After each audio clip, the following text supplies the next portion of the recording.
Welcome back to the Simple-ESL Academic English course, and this is part 8. We're going to be focusing on academic style and formality. At this stage, we are working at a C1, C2 level using the European framework. So this is advanced to proficient English. At this level, you should already understand longer, more complex texts and express details clearly. Now it's time to look at your language to sound more academic, precise, and professional. Let's see what this lesson will explore. Before we begin today's lesson, let's take a moment to look at our learning objectives.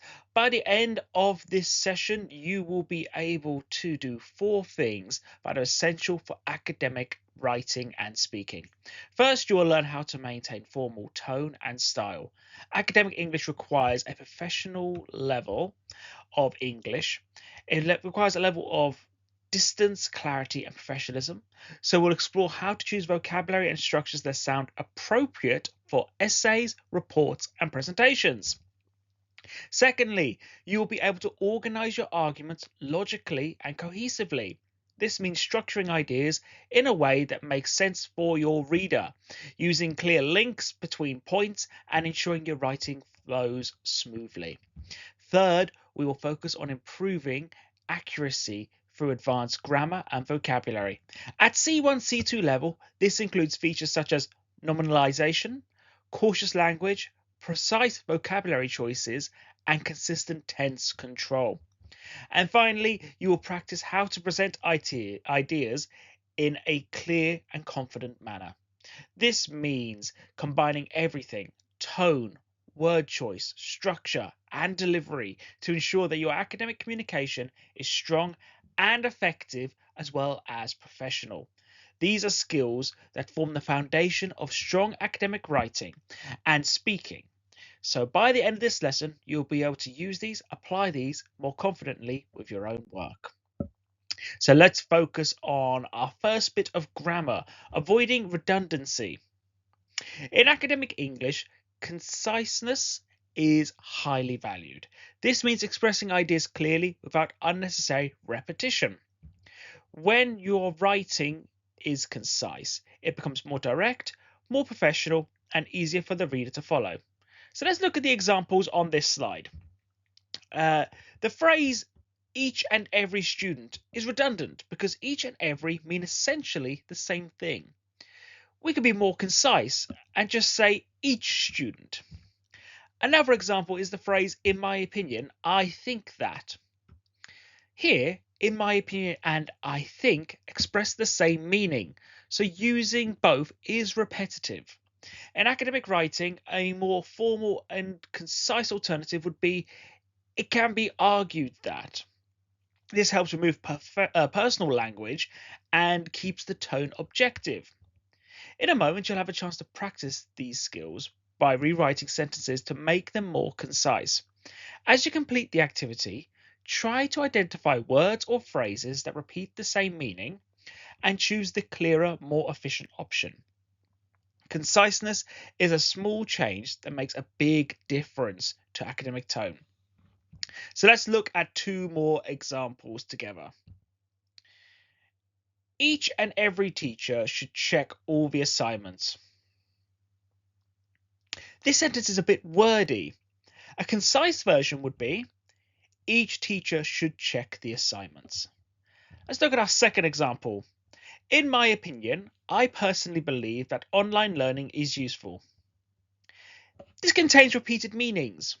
A clearer, more academic version would be, it can be argued that online learning is useful. When you rewrite your sentences like this, focus on removing repeated meanings and replacing informal expressions with more academic structures. This will immediately improve the clarity and formality of your writing. And we're going to take a look at academic vocabulary and academic style. In academic writing, we try to avoid casual conversational words and choose more precise formal alternatives. On this slide, you'll get a better view of this by looking at some examples. So we have informal becoming academic. We're going to improve and get better. So instead of saying get better, we can say improve, or enhance. When you say you're going to talk about something, we can say we're going to discuss or examine something. Instead of saying a lot of, there are a lot of papers, a lot of examples. We can use there are numerous studies. There are a great deal of examples. Now let's look at 2 example sentences and transform them from informal phrases into academic equivalents. Students need to talk about the results a lot. We could say students need to discuss the results in greater detail. A further example could be a lot of people think education should get better. We could say numerous people argue that education should improve. These little tweaks in vocabulary greatly improve those new sentences. Now, we're going to do a bit of a writing focus and argument organization. A strong paragraph should follow 4 key steps. We want to provide a clear argument. We should have a topic sentence. This introduces the main idea. Supporting evidence. This can be a statistic, it could be a study, or it could just be an example, but it has to be evidence supporting your main idea. Explanation or analysis. Here you can explain why the evidence is important and how it supports your information. And your concluding sentence. This closes the paragraph and links back to the argument. So let's take a look at 2 model paragraphs about today's activity topic, the impact of social media on academic performance. So these examples I'm going to read aloud follow the 4 examples. So topic sentence, social media use can have a negative impact on students' academic performance. Topic sentence. Now we move on to supporting evidence. Recent research indicates that students who spend more than 3 hours per day on social networking platforms score lower on reading and writing assessments. My explanation: this decline may be due to reduced concentration and frequent interruptions, which limits students' abilities to engage deeply with academic tasks. See how I've used the evidence, and then I've explained how the evidence supports my claim. Then we conclude, looping it back to the original statement. Therefore, excessive social media use appears to hinder students' overall academic achievement. I will read out the next section, and I want you to try to identify the topic sentence, the supporting evidence, the explanation, and the concluding sentence. Although social media can support communication, it often undermines academic performance when used excessively. A number of studies have demonstrated that heavy social media use is associated with poorer time management and decreased study quality. These findings suggest that constant digital engagement disrupts students' cognitive focus, limiting their capacity to process complex information and complete assignments efficiently. As a result, unchecked social media use may have a significantly detrimental effect on academic success. Hopefully, you're able to identify each of those sections and you can see how well structured this argument is. Now we're going to take a look at advanced connectors. These are linking expressions that make your academic writing more sophisticated and nuanced. They help show contrast and add extra information and create more complex relationships between your ideas. Here are some examples of how we can use these connectors. Not only, but also for emphasizing 2 connected ideas. In addition to this, we can add further information to support. On the contrary, this is used for showing contrast, something the opposite. Despite the fact that for introducing contradiction. These connectors are common in academic writing because they show clarity and precision. So let's take a look at 2 example sentences that use 2 or more of these advanced ideas. Not only does social media influence how students communicate, but it also affects their ability to concentrate during study sessions. In addition to this, it may reduce the amount of time they spend on academic tasks. So I'd like you to take your time now to try to write some sentences using the two advanced connectors shown on the screen. In academic writing, we need to use precision and precise verbs for argumentation. Instead of casual verbs like say or think, we can use academic verbs such as argue, claim, emphasize, maintain, propose, question, and suggest. These verbs help us show the writer's attitude and the strength of their argument. So, for example, the author emphasizes the importance of collaboration. Here, emphasizes shows strong focus. It can be argued that continuous feedback improves learning. This shows a debatable viewpoint. So now let's take a look at two example questions and complete them using academic verbs. The researcher, now let's choose an academic verb that would fill into this gap to complete the sentence. The researcher suggests that online learning can increase student independence. We could say argue, we could say claim. See how these verbs can be used instead of saying think or say. It makes the sentence sound more academic. Several studies maintain that social interaction is essential for language development. So try using these verbs in your arguments to try to improve your academic vocabulary. When we read academic texts, it's important to recognize the writer's tone. Tone shows the writer's attitude toward a topic and helps us to understand and interpret the argument more accurately. There are several tone types we are typically used to seeing in academic writing. We have the objective tone. This presents information neutrally without personal opinions or emotions. Writers focus on facts, data, and clear explanations. We can use a cautious tone. A cautious tone appears in academic research because writers don't want to make claims that sound too strong. We've spoke about hedging language like may, might, could, it is possible. This tone is especially common when discussing the results or predictions of an experiment. We can use critical tone. This tone appears when the writer wants to evaluate both the strengths and weaknesses. Critical writing is not negative. Instead, it is an analysis of the evidence and considers alternative viewpoints. So let's try to practice this skill.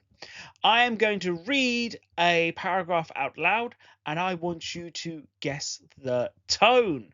So, recent studies suggest that online language might support student independence. However, it also can reduce opportunities for peer interaction. Further research is needed to determine the long-term impact. So what do we think? I would say that tone is cautious. The writer has used hedging language such as might, can, may, showing uncertainty and careful interpretation of the evidence. Let's try one more. The data clearly shows that students who receive regular feedback perform better academically. Feedback systems improve motivation, increase accuracy, and support long-term learning. What do we think for this one? It would be objective. The paragraph presents factual statements supported by evidence, but doesn't lean on either side. It's without emotion or personal language, so it is objective. Now, participial phrases help us make writing more concise and more academic. It allows us to add extra information without creating long repeated sentences. So a participial phrase begins with a present participle like studying, examining, or working, or a past participle like completed, published, or designed. We use these phrases to describe nouns more efficiently. So, my example, students studying abroad gained valuable cultural experience. Here, instead of saying students who studied abroad, we use the participle phrase. Having completed the project, the teams presented their findings. This shows an action that happened before the main action. So let's practice by rewriting using participle phrases. Students who read academic articles regularly improve their writing skills. How can we rewrite this to use participle phrases? We can say students reading academic articles regularly improve their writing skills. We don't need to say who read, we could just say reading.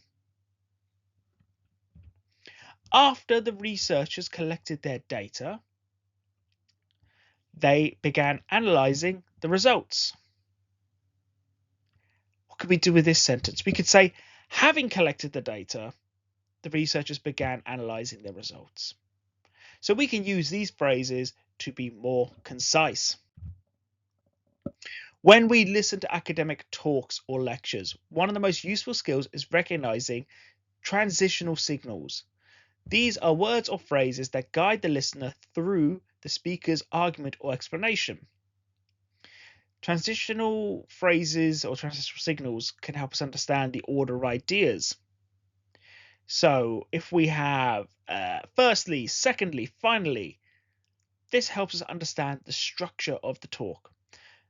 Phrases such as in contrast or on the other hand show that the speaker is introducing a different viewpoint, and expressions like as a result or consequently signal an outcome or conclusion. By noticing these transitions while listening, we can follow the argument more easily.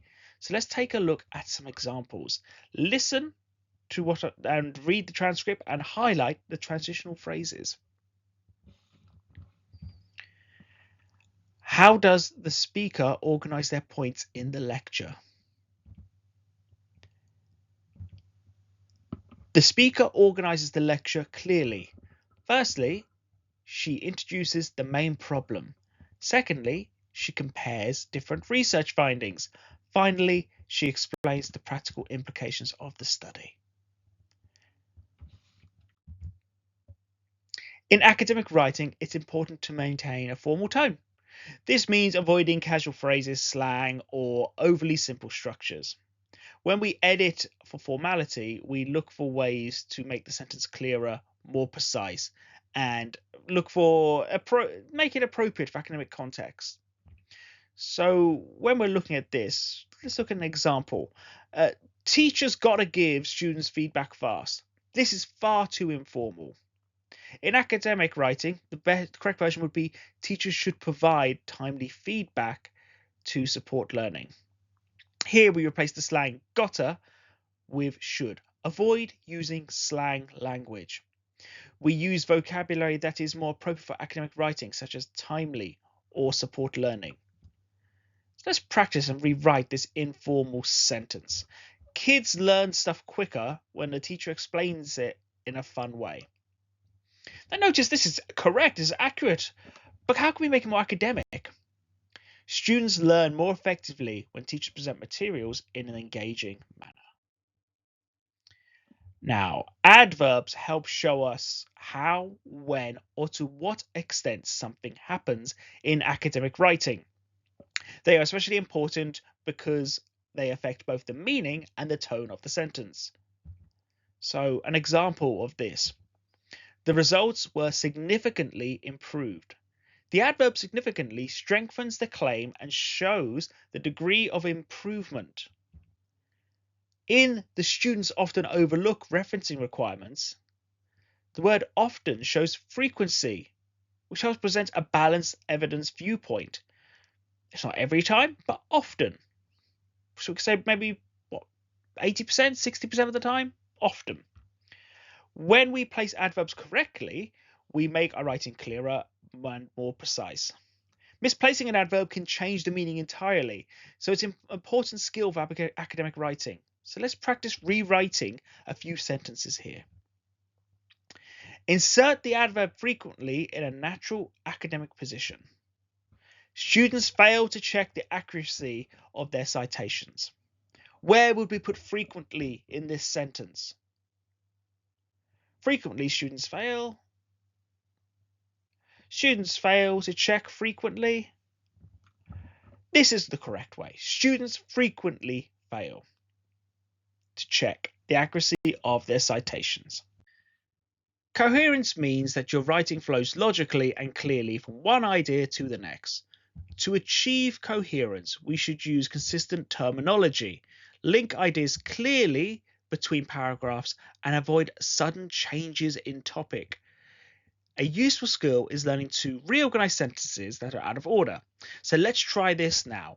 I'm going to give you a scrambled paragraph, and I want you to put the sentences in a more logical, coherent order. So read the paragraph below.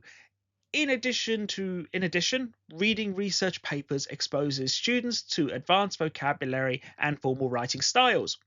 B. Academic reading plays a vital role in developing strong critical thinking skills. C. As a result, regular engagement with academic texts helps learners write more effectively. And D. For example, evaluating different arguments encourages students to question assumptions. What is the best order in your opinion? Let's find out. So the best order would be B, D, A, and C. Well done if you managed to get that order correct. You're very good at making coherent text and finding the logical order. When we are looking at academic style, here are some common mistakes. First, try to avoid using contractions such as don't or won't, as they can sound too informal at times. Use academic writing. Well, it should not use emotional or highly personal opinions. So use academic vocabulary and avoid emotional or highly personal opinions. Repetition of simple vocabulary. So try to find different words, more precise academic alternatives, rather than using words like all the time. Let's look at a few examples where we've transformed an informal sentence into an academic one. A lot of people think it's really good. Could become many scholars suggest it is beneficial. If I read this sentence to you, what would be the problems? I think it's a big problem for students. We could link it back to some scientific evidence. We could try to improve the vocabulary. Many researchers argue that it is a significant issue for students. This is just a small example of some of the academic style mistakes that can be made and how you can avoid them. So let's take a look at today's lesson summary. We have learned how to maintain an academic tone and write with greater clarity. We explored how to avoid informal language, remove redundancy, and choose more precise academic vocabulary. After that, we practiced some advanced connectors and grammar structures.